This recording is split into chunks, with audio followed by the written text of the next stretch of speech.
মহানায়ক উত্তম কুমারের পরে বাংলা জগতে আরেকজন মহানায়ক, সেটা হচ্ছে প্রসেনজিৎ স্যার।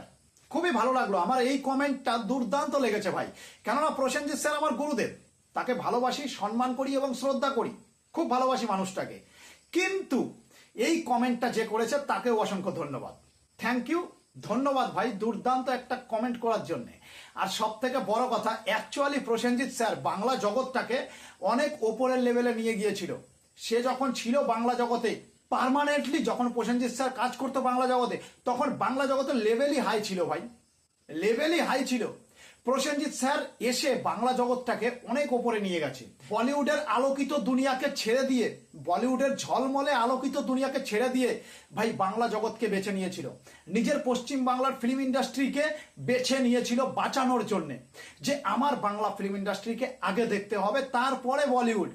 নইলে প্রসেনজিৎ স্যার কিন্তু বলিউডে গিয়ে আরামসে নাম কামাতে পারতো। কেননা আমরা সকলেই জানি ম্যায়নে প্যার কিয়া সিনেমাটা প্রথমে প্রসেনজিৎ স্যারের কাছে এসেছিল। সেই সিনেমায় লিড হিরো হিসাবে প্রসেনজিৎ স্যারকে প্রথমে পছন্দ করেছিল ডাইরেক্টর, কিন্তু প্রসেনজিৎ স্যার মানা করার কারণেই সেই সিনেমায় সালমান খান সুযোগ পায়। সব কথা মাথায় রাখবে, যদি ম্যায়নে প্যার কিয়া সিনেমা প্রসেনজিৎ স্যার করতো, তাহলে কিন্তু আর সালমান খানের জায়গায় প্রসেনজিৎ স্যার থাকতো। সব কথা শুনে নাও। তো সেই কারণেই বলি ভাই, প্রসেনজিৎ স্যার নিজের স্বার্থে কখনো কাজ করেনি। প্রসেনজিৎ স্যার কাজ করেছে বাংলা ফিল্ম ইন্ডাস্ট্রির স্বার্থে। প্রসেনজিৎ স্যার কাজ করেছে বাংলা ফিল্ম ইন্ডাস্ট্রির স্বার্থে।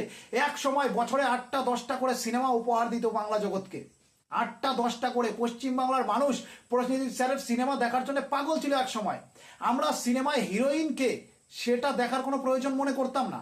আমরা জানি যে সিনেমায় হিরো প্রসেনজিৎ, ভাই সিনেমা দেখতে হবে, সব কথা। আমাদের কাছে সেই যুগে এটাই ছিল একটা এক্সপ্রেশন। অন্তত যারা বাংলা জগৎকে দেখেছে প্রসেনজিৎ স্যারের সময়, চিরঞ্জিত স্যার, প্রসেনজিৎ স্যার, তাপস পাল, অভিষেক, এই সময় যারা দেখেছে তারা নিশ্চয়ই বুঝতে পারবে যে সেই সময় এদের সকলের ওপরে ছিল প্রসেনজিৎ স্যার আর প্রসেনজিৎ স্যারের ক্রেজ। তো সেই কারণে আমিও বলছি ভাই, সেই কারণে আমিও বলছি প্রসেনজিৎ স্যার একজন দুর্দান্ত সুপারস্টার, দুর্দান্ত নায়ক বাংলা জগতের।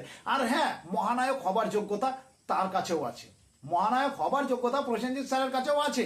সব কথা আমি বলে দিই, কিন্তু আমি একটা কথাই বলছি ভাই, বাংলা জগতে মহানায়কের পুরস্কার ভাই পুতুল, খেলনা। মানে যার তার হাতে পুরস্কার ধরিয়ে দাও, কে পাওয়ার যোগ্য কে পাওয়ার যোগ্য না ওটা দেখার কোনো প্রয়োজন ছিল না এক সময়। যে যেরকম পেরেছে মহানায়কের পুরস্কার নিয়ে চলে গেছে ঘরের ভিতরে, গিয়ে আলমারিতে সাজিয়ে রেখেছে। সব কথা শোনো। তো থ্যাংক ইউ এবং ধন্যবাদ যে এত সুন্দর একটা কমেন্ট করেছে, যে প্রসেনজিৎ স্যার উত্তম কুমার স্যারের পরে মহানায়ক। থ্যাংক ইউ এবং ধন্যবাদ ভাই।